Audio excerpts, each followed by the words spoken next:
Praise the lord. కీర్తనలు 127. యెహోవా ఇల్లు కట్టించిన ఎడల దాని కట్టువారి ప్రయాసము వ్యర్థమే. యెహోవా పట్టణము కాపాడని ఎడల దాని కావలి కాయు వారు మేలుకొని వ్యర్థమే.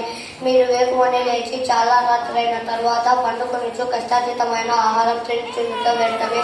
తన ప్రియులను ఉద్దేశించుండగా ఆయన వారికి ఇచ్చిచున్నాడు. కుమారులు యెహోవా అనుగ్రహించు స్వాస్థ్యము, గర్భఫలము ఆయన ఇచ్చి బహుమానము. యవ్వన కాలముందు పుట్టిన కుమారులు బలవంతుని చేతిలోని బాణమట్టి వారు. వారితో తన అప్పులను కోరి నెప్పుకొనిన వర్ధనులు. అటువారు సిగ్గుపడక గుమ్మములో తమ విరోధులతో వారించెదరు. కీర్తనలు 128.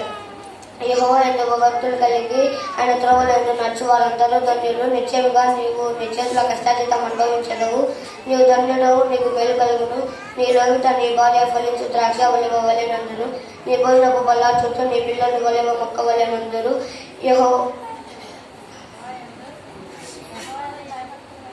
యెహోవా యందు భక్తులు కలవాడు ఇలాగా ఆశీర్వదింపబడును.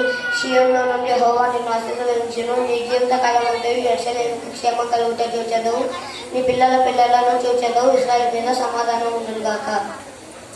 Thank you.